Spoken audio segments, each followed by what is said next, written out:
everybody. My name is Somya Mandava, and welcome to the What the Health podcast, brought to you by the Alumni Association in conjunction with the Renaissance School of Medicine. Each episode, we bring on an outstanding alumnus who tells us what the health we can expect after graduating from medical school. From their journey to their interests to incorporating it into their chosen fields, we get to hear it all. So, let's jump right in.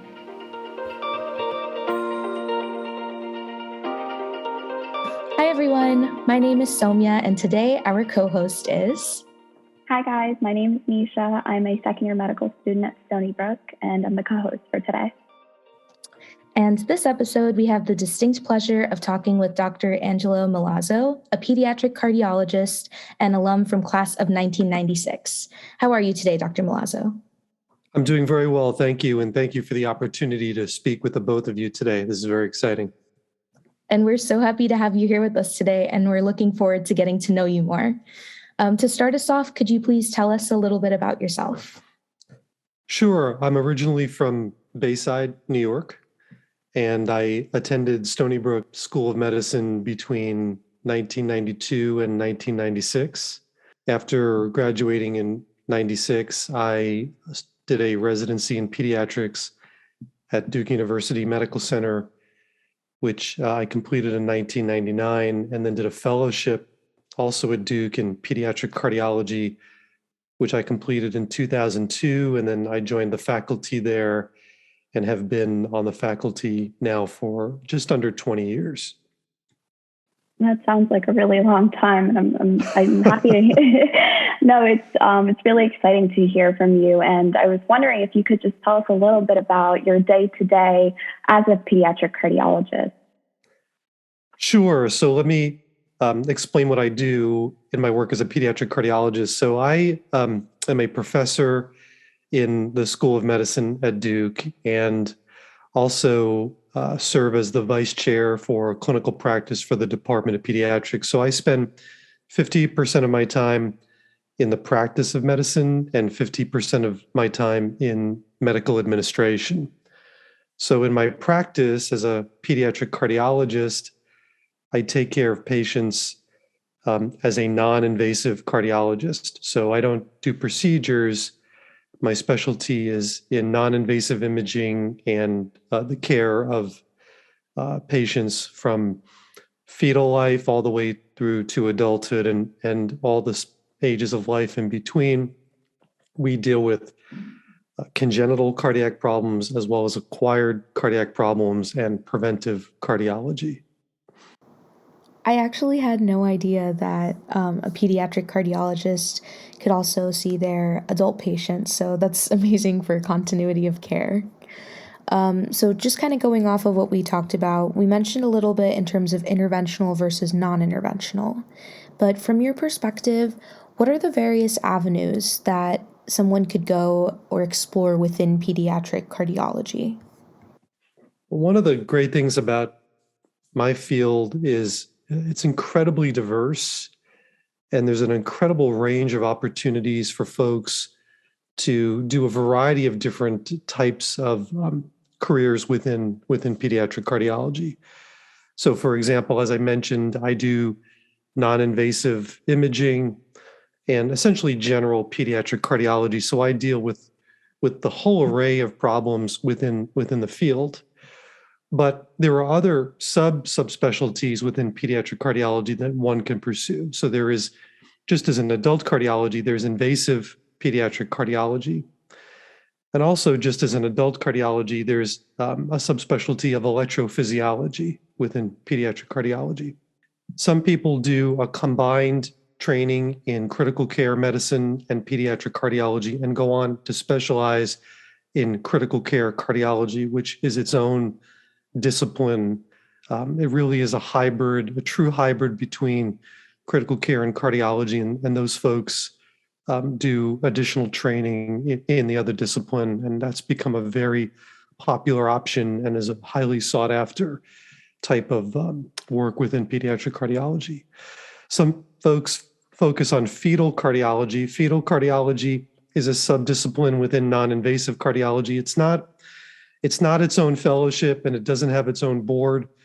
of specialization, but it is recognized as a area of focus unto itself.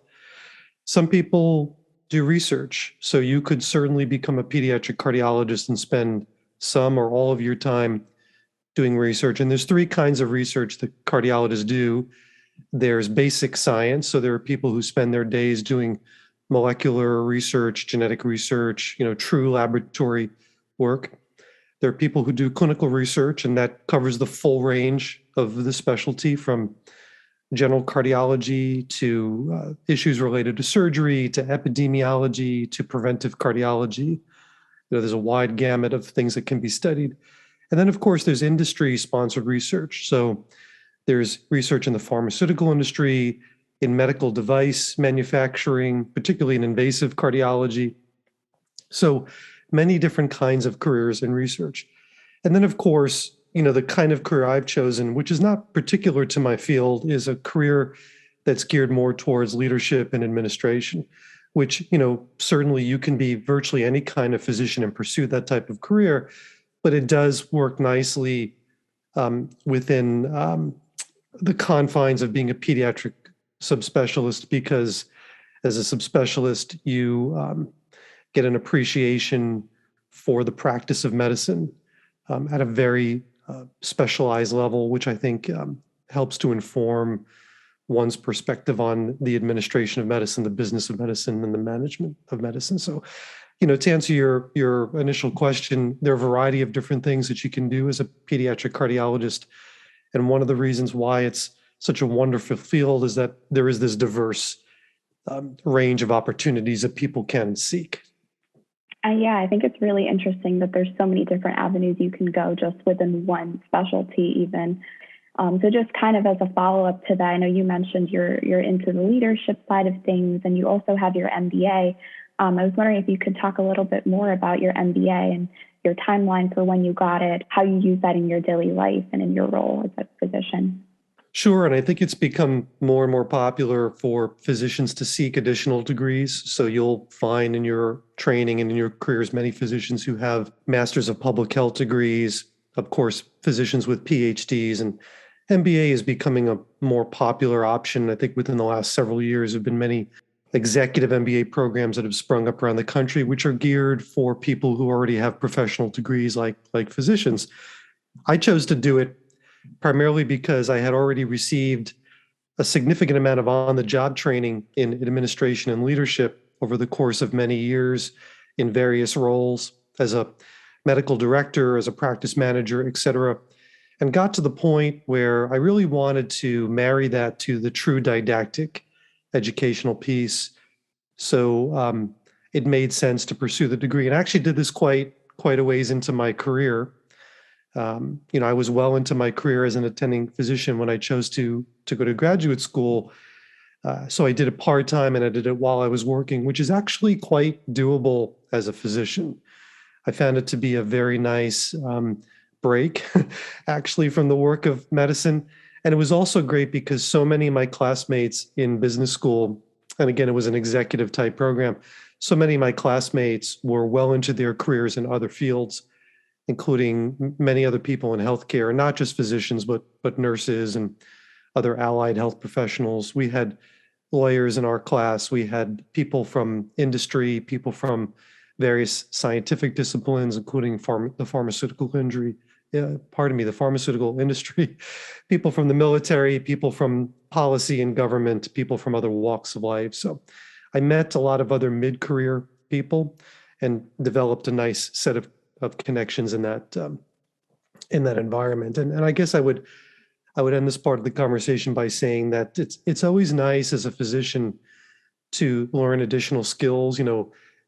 As physicians, we are lifelong learners. Of course, we're always learning more about the discipline we practice. It's so refreshing, I think, to expose yourself to different ways of thinking. Ultimately, it helps to inform your practice. In my particular case, working through the coursework of an MBA exposed me to concepts in economics, in the law, in governance, in policy, in statistics, in analysis, in technology, in management, in marketing, and all these things really do, even if you don't specifically go into administration, they really do inform your perspective as a physician. So I'm a big believer in continuing education, and would be very excited to hear about other physicians who choose to do an MBA or related degree. Thank you, Dr. Milazzo. That was really well said and definitely something to consider for anyone who would like to pursue another degree after getting their MD.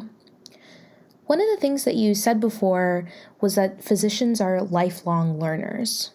So can you share with us something that you've learned from working with pediatric populations or something that you've learned from your years of experience? Yeah, this is a fantastic question, and I'm always personally interested to hear how physicians answer this question because there are so many unique opportunities and experiences we have as people who are, brought into the lives of our patients in a very, I think, meaningful and specific way. And I will tell you that the way I think of this question is in this way: as a pediatric cardiologist who does general pediatric cardiology and who also does what we call fetal or prenatal cardiology, I have patients who I first evaluated when they were still fetuses, before they were born. I was consulting for their mothers who were pregnant with fetuses suspected to have heart disease. So we formed that relationship as early as you possibly can. Those patients subsequently were born, had treatment, often surgical treatment, often extensive surgeries, and I got to follow them all the way through. And now, a couple of decades into practice, I now have patients who I have taken care of since the prenatal period all the way through young adulthood. And that has been an incredibly specific, rewarding, enlightening, important set of experiences. There really aren't too many other analogs like that in any field of medicine. So it's one of the things that's, I think, somewhat unique to pediatric cardiology. And what I've learned is that, so a couple of lessons along the way. One is that no two children, even with the same disease, are ever the same. So these kids are all vastly different. And when you are exposed to them over the long haul of their lives, you see the differences not only in their medical condition, but in their socioeconomic circumstance, in the way they develop, the way they're raised, the way they interact with the world. And those differences are what make the job fun and interesting and challenging, because you have to negotiate those differences as a cardiologist and as a caretaker. I think the other thing I've learned is that, patients are extraordinarily vulnerable at many stages of their care. And I think we have a duty to respect that vulnerability. That's a pretty powerful responsibility, I believe. But also, it's pretty amazing. You learn a lot about those patients and the way they handle things, and then it becomes reflected in the way you handle things. So you actually grow during that experience as well. So I think that's, again, when you have this chance to follow patients from before birth all the way through young adulthood and beyond, it's just an unbelievable opportunity to learn a lot about the way you interact with people and with the world.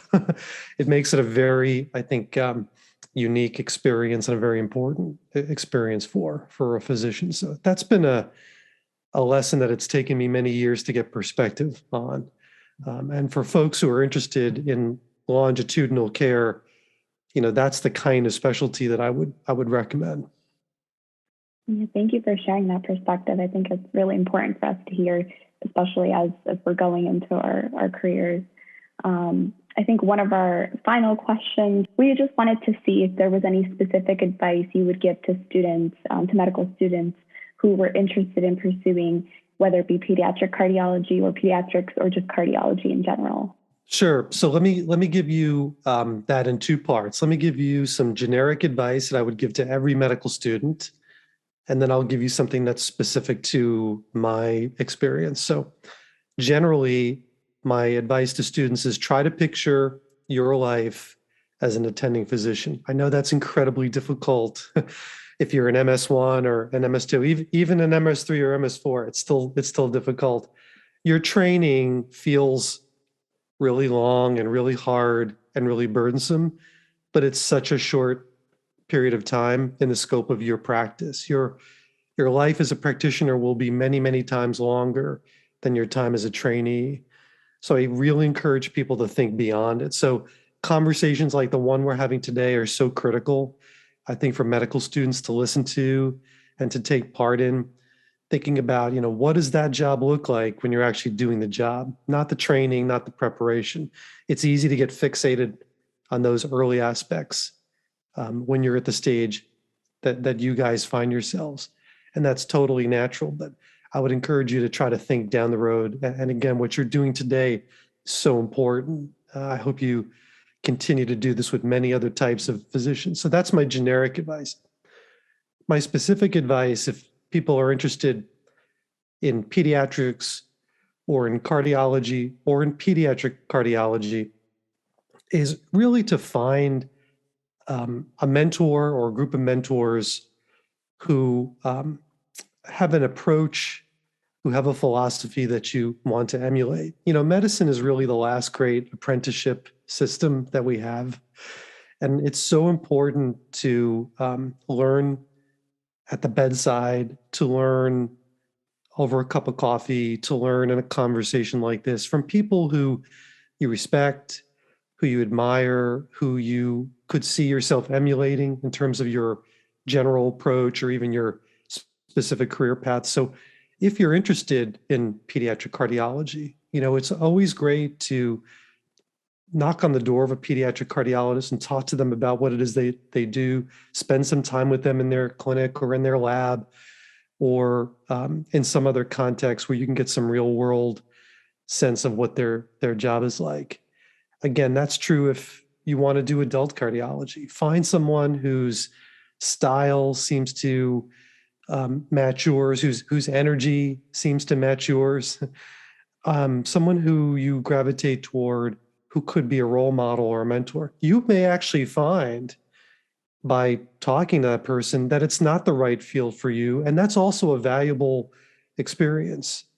I think finding those mentors who can point you in a direction, who get to know something about you, could actually help, even if you wind up doing something different.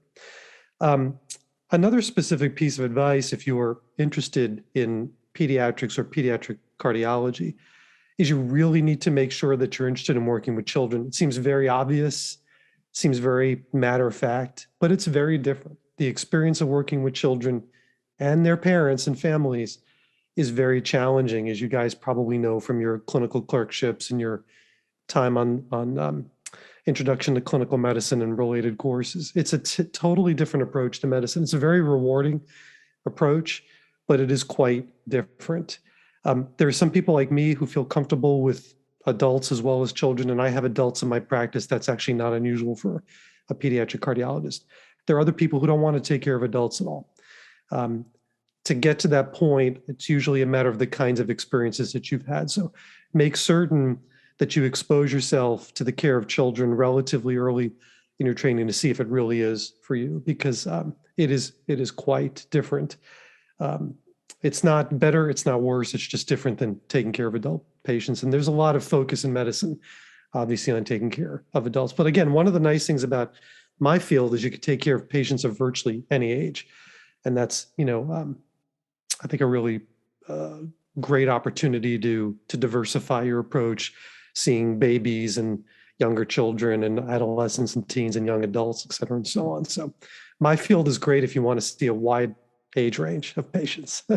Thank you so much. You've done a really great job on not only selling us on pediatric cardiology, but everything you said, you're so insightful and well-spoken. And I think the conversation that we've had today will really help students gain constructive reflection on their pathway and their interests going forward. So we truly do appreciate your time with us today, Dr. Milazzo. Thank you. Well, I appreciate it. And I would leave you by saying that, I think having spoken to a lot of medical students here where I am, and, students from Stony Brook as well, I think a lot of students have some anxiety about the current situation with their education and training vis-a-vis the pandemic. I will tell you guys that Stony Brook will prepare you extraordinarily well for your residencies, for your fellowships, and for your careers as attending physician. So there's a tendency to be concerned because these are not normal times. I get that. But at the same time, you're in a great place with great instruction, great clinical experiences. I don't think you could find a better environment to get a medical education. And I know that you'll be prepared to do amazing things despite the contingencies of the pandemic, which obviously no one could have foreseen. Rest assured, you'll be well prepared. And when you graduate and become part of the alumni network, I hope you will participate in conversations like these in the future, because this is what makes the Stony Brook universe, so to speak, so strong, is these connections and these relationships. So thank you for providing this context and this opportunity to have this conversation. This is really inspiring, and I can't wait for everyone to hear this. We really couldn't do it without alum like you. You're so welcome. I hope we can continue this conversation in the future. I look forward to seeing what both of you do and what all your colleagues do. And please feel free to reach out to me whenever you need. Thank you so much. You're welcome. Stay healthy. Have a great 2022, and we'll talk to you very soon. Take care, guys. Thank you for tuning in to What the Health. Be sure to check out the linked resources and materials at stonybrook.edu/alumni. See you next time.